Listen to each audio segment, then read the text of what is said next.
So hello everybody, I've been asked to talk a little bit about CTRM software. My name's Gary Vasey. I'm a managing partner with ComTech Technology Advisory, which is the leading analyst and advisory firm in CTRM.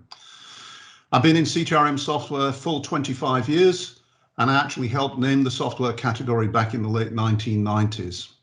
ComTech Technology Advisory also runs a web portal called CTRM Center, which if you speak or can read English, is a great place for news, opinion, research, and other information about CTRM, including a podcast series called CTRM Radio, which is sponsored by Enuit.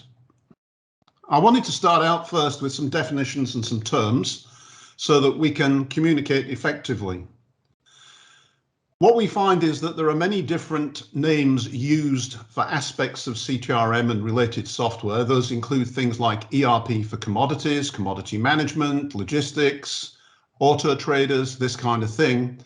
What do these all mean? Well, ERP for commodities is simply an ERP software package that's been modified to handle certain aspects of physical commodities and their supply chains.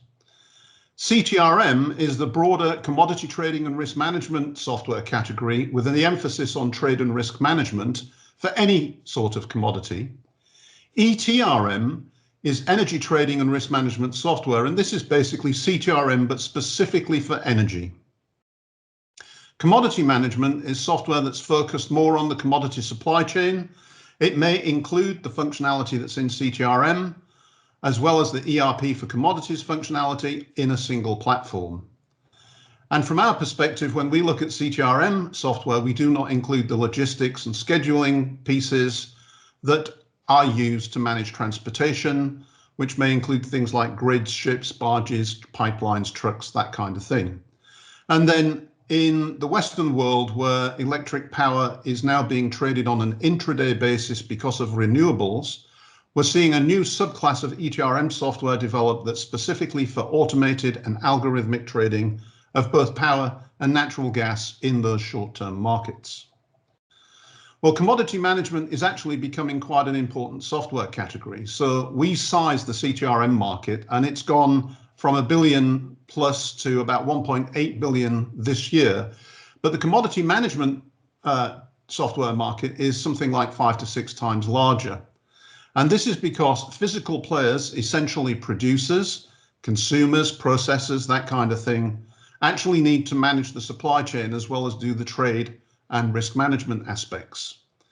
And so what we're seeing is this new software category called commodity management, which includes the CTRM and the ERP functionality. And we're seeing both CTRM vendors and the ERP vendors entering the commodity management market, coming at it from different directions. But what I wanted to talk to you about today was CTRM. So let's try to define what CTRM is. Commodity trading and risk management.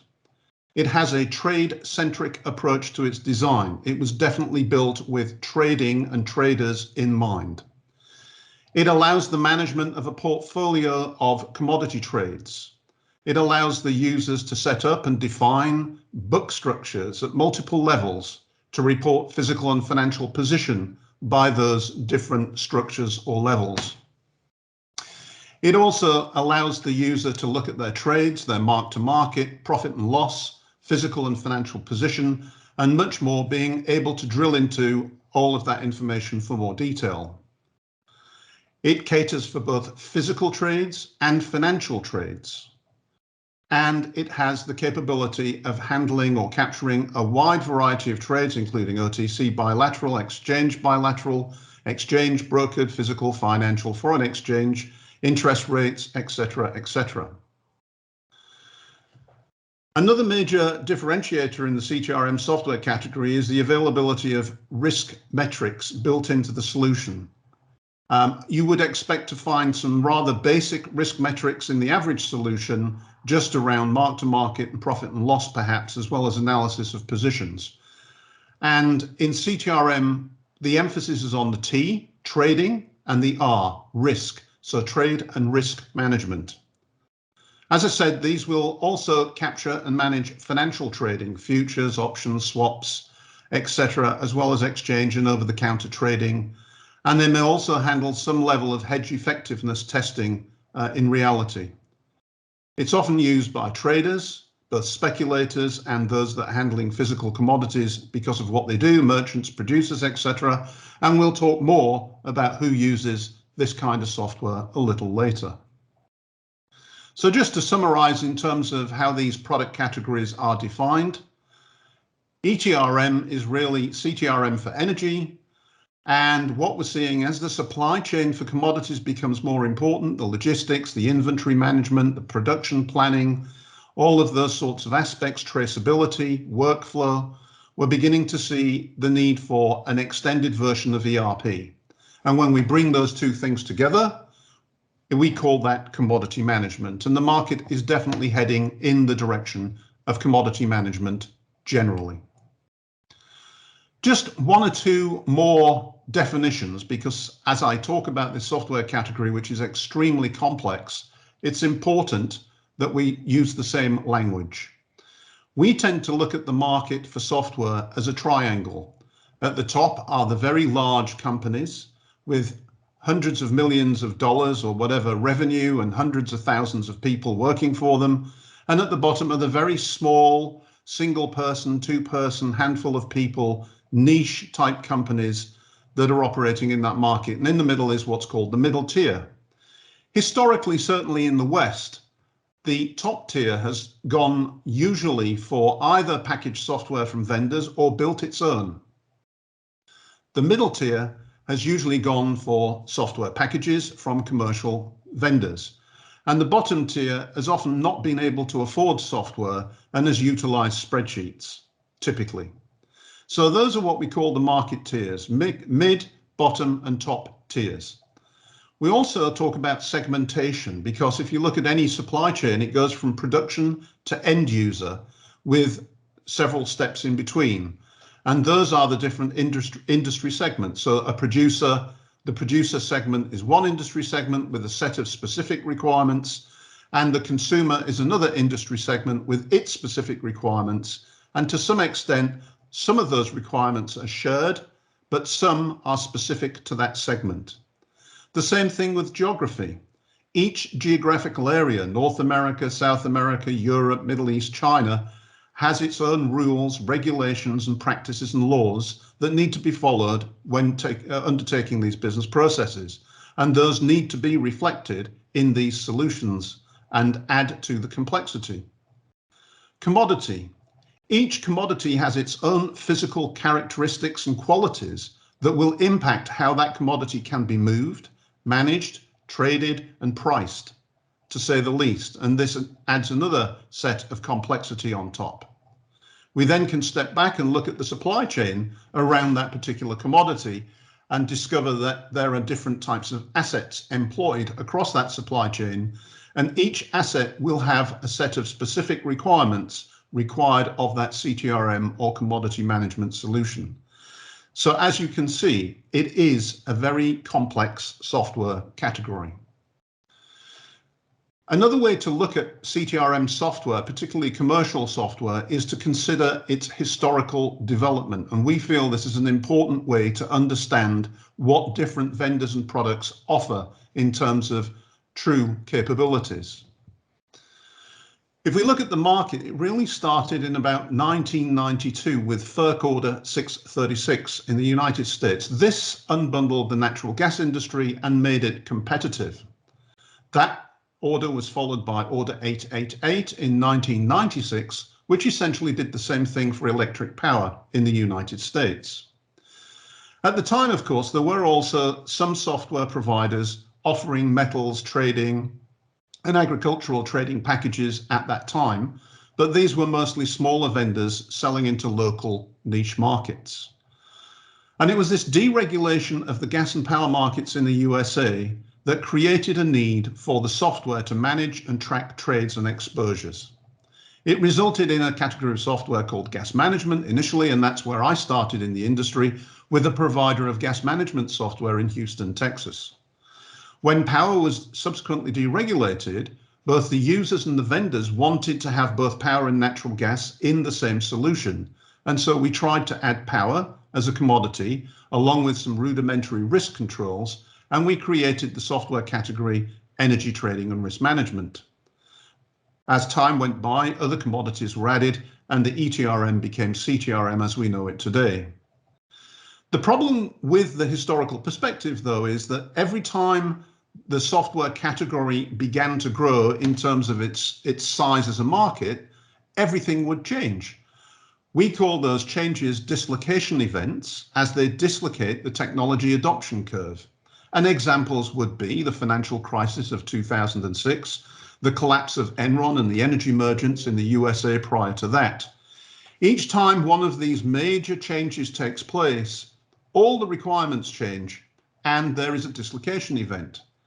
What this means is that there is a new larger market develop which has a different set of requirements and impacts all of the vendors.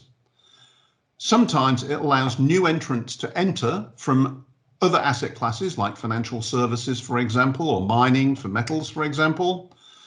Smaller cash per vendors can't grow. They don't have the wherewithal to develop their software to meet the requirements of this new marketplace. And so they fall back and become niche vendors that serve only a smaller subset of the market and are often acquired later on by the bigger vendors.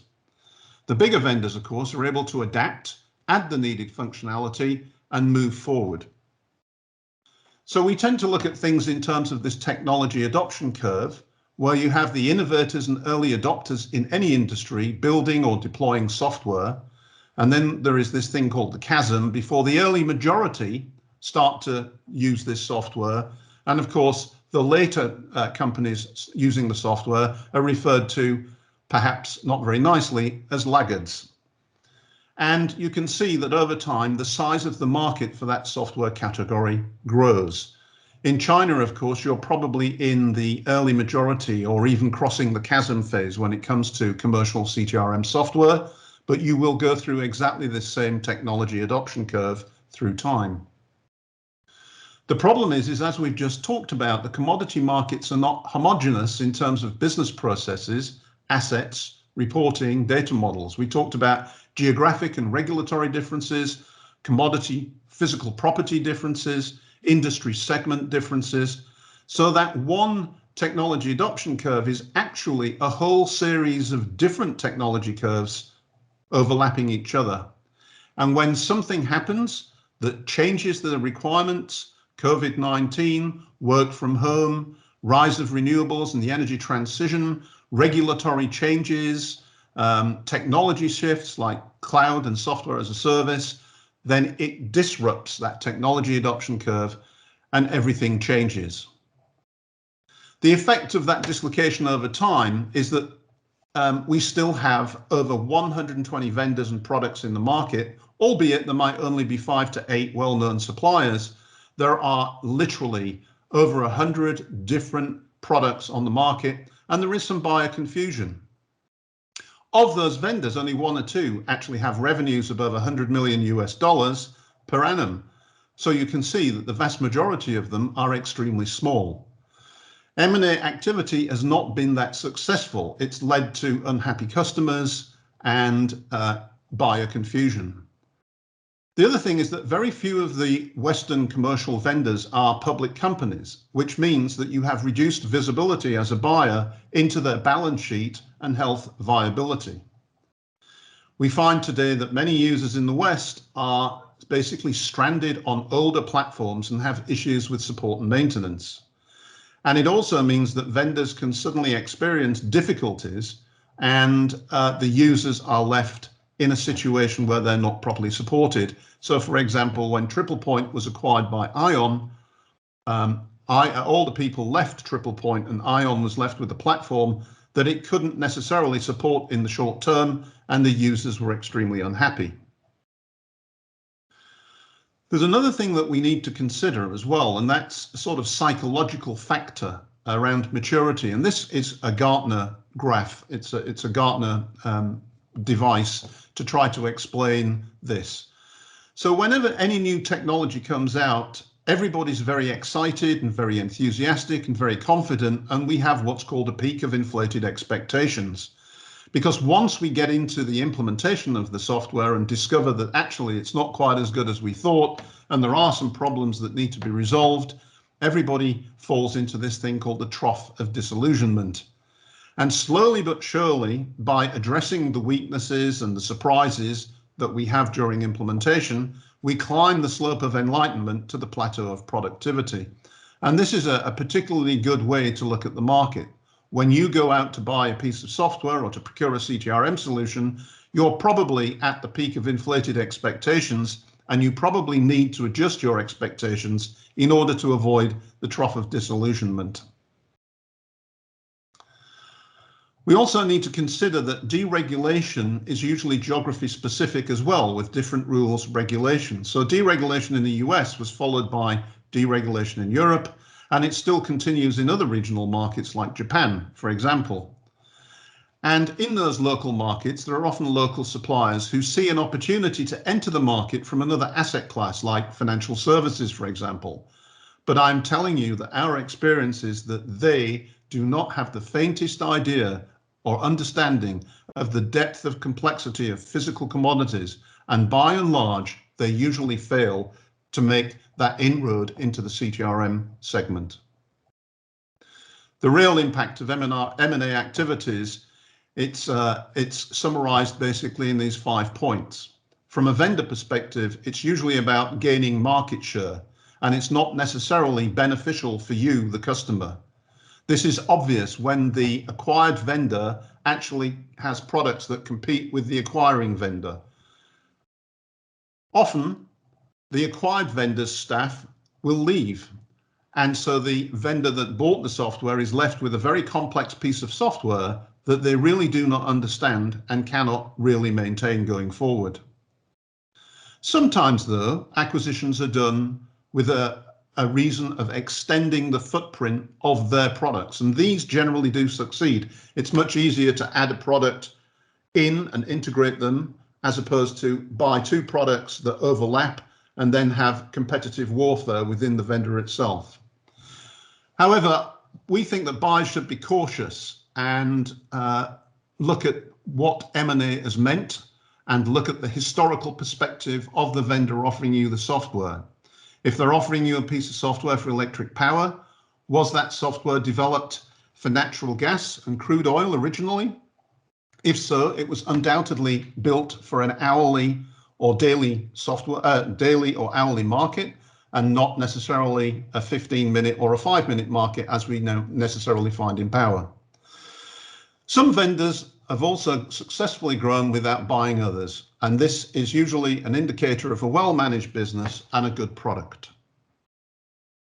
Enuit being a good example, I feel. Finally, let's look at the role of technology. When I was working in the late 1990s, in the beginnings of ETRM, client-server architecture was the most innovative architecture available. Most solutions were built in a skeleton form and then added to incrementally with each new customer and engagement. So over time, the skeleton grew until it became a bloated mass of spaghetti code that was both difficult to maintain, evolve, and use. No CTRM solution available can handle every single scenario for every single commodity, for every geography, for every industry segment. In fact, that vision probably isn't achievable, although that's not to say that a multi-commodity CTRM solution cannot be built, deployed, and used. It can. It's just that no solution that we know of is able to handle everything in one solution. With the advent of software as a service, cloud, microservices, and other new architectures, a lot of new CTRMs come into the market are now cloud native and built more as an ecosystem of components. That does provide you with greater flexibility and agility and greater ease of maintenance for the vendor. We're also getting to the point where open APIs allow real connectivity to knit together 2 or more solutions, because integration of 2 older type solutions can be very complex and very expensive, often some 200 to 400% more than the license cost in the first place. And so we do see a future for CTRM developing as ecosystems of deep vertical functionality and widely horizontal functionality as microservices, applications, or modules that can be built out and enhanced more easily over time. I'd like to also look at CTRM in terms of its footprint in a little bit more detail than we did up front. And just to talk about CTRM initially, at a high level, the functional footprint of CTRM really is things like deal capture, contract management, pricing, the position management side, the risk analytics, along with reporting those risk metrics, along with other reports, the settlement and invoicing of the transactions, of course, with administration and setup, because these are flexible, configurable solutions that require some degree of customization via a setup or admin type approach within the solution itself. So at a high level, that's all that CTRM is, but it might also, depending on where you go and which vendor you use, it might also contain a whole bunch of different other types of functionality like scheduling or logistics for any particular type of transportation, from pipelines to barges and ships and trucks, that kind of thing. It could also include origination. It could include types of forecasting like price forecasting or demand forecasting. It could be much more sophisticated from a risk perspective and offer more advanced risk analytics, not just for market risk, but for credit risk and operational risk as well. Depending on the commodities, it might offer analysis, assays, and laboratory type functionality. If it's more targeted at the actual supply chain, then it could have a lot of workflow and approval type functionality built in to automate and streamline things. It should also include audit trailing so that you can go back and look who did what when and why to help you solve any issues that may arise. And it could also include processing. Once we get into the more broader commodity management solution, it will start to also offer some of the traditional ERP functions like inventory management, workforce management, manufacturing, asset management, full-scale accounting, contract management, sales and marketing, and warehouse management. So you can see CTRM in of itself is quite a large footprint. And when you throw in the commodity management side, it's even more complex and wider scale. But as we've already said a couple of times, the actual functional footprint depends on the commodities, geographies, and industries that the solution was historically designed for. And bear in mind, the devil is in the detail. We use similar terms to describe things like front office, but in fact, what one vendor means by that term may well be quite different to what another vendor means by that term. And so there's no common lexicon, and sometimes this creates confusion. Most of the solutions will offer what's called straight-through processing, STP, and that is functionality that supports the workflow from entering a trade through pricing, confirmation, settlement, and accounting. So all the details and all the flow of the transaction from trade to invoice. As we just said, we also see an ecosystem approach developing, which means that you can start to pick and match some of these modules if you wish to. But do bear in mind that by necessity, a CTRM that was built for base metals is going to look very different functionally to a CTRM that was built for electric power. Then there's the dilemma of, do you use a single system for all commodities, geographies, and segments, or do you look at using different solutions for different commodities and or geographies and or segments? And what we see in the market, quite frankly, is every mixture of that. We see those that try to use a single system for everything, all the way through to those that try to use different solutions that are specifically targeted for the specifics of what they're trying to do. And there's no one rule, it's up to you. Considering the history of the vendor and the product helps you understand its likely footprint and how well it will fit into your organization. And in the end, the CTRM itself is just one system in a broader ecosystem of others that include things like optimization, manufacturing, accounting, marketing, etc., which means you're going to have lots of complex interfaces to worry about as well when you put the software in place. A further thing that is worthy of note is that CTRM solutions actually tend to be weaker in the risk management side than you would expect, though not always, meaning that sometimes you need to bring in some more risk analytics to meet your requirements. It is also the source of a lot of data that is used elsewhere within your organization. And so making sure that you are able to get access to that data may well be critical to your decision making. Some older CTRM solutions have been accused of burying key data and not making it readily available for use across the enterprise.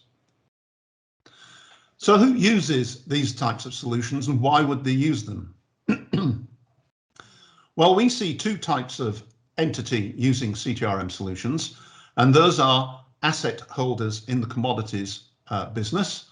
These would include producers of various types in oil and gas or electric power, the power generators, metals, miners, refiners, petrochemicals, chemicals, CO2 emitters if they're trading CO2 certificates, farmers on the agricultural side, growers on the agricultural side. All of these asset holders have a need for a CTRM solution.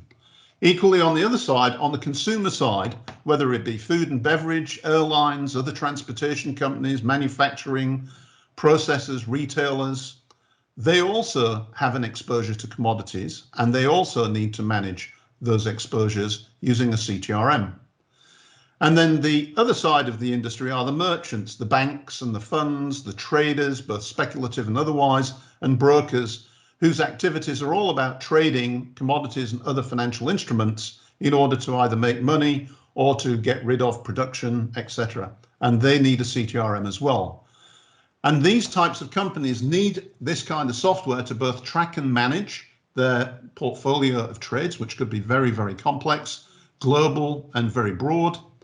They need to use these types of software to manage their exposure to physical and financial commodities and manage their risks in other areas like credit risk to counterparties and operational risk down the supply chain, legal risks, and all of those kind of other exposures. They may need to hedge their exposures, particularly on the consumer side, in order to keep costs down. So many Western airlines have engaged in fuel hedging, for example. So as prices of fuel went up, they were protected effectively by their hedging strategy. They also often need to demonstrate that they are using proper processes and procedures internally to stakeholders like lending banks, regulators, the state, that kind of thing. They also need the system to account for all of their activities and have a basis on which to measure and optimize their own performance. If we use this shipper to move our copper versus this shipper, does it cost us more money? Is it more efficient? Do they deliver the copper faster? Do they deliver the right documentation with fewer errors? Those kind of measurements can be extremely useful and can be gotten from the CTRM solution.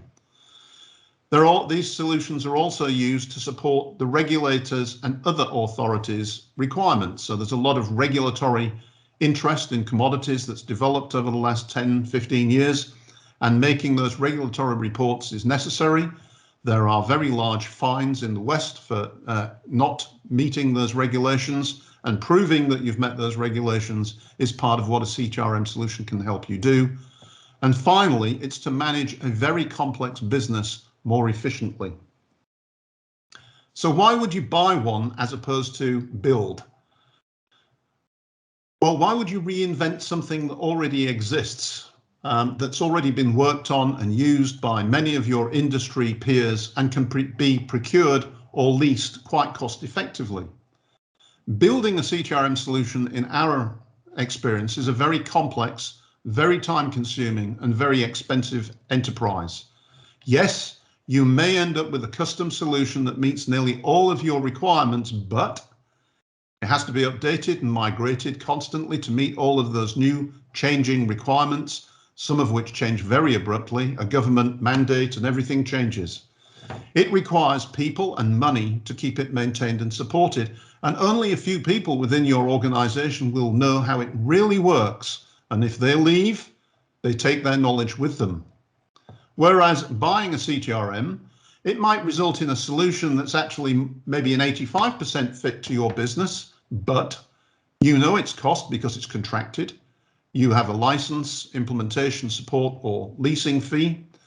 It requires few, if any, internal IT staff to manage it. So if you're not a large organization and you don't have an IT staff, this is the way to go. It is the vendor's job to worry about technology and requirement changes and deliver those on time.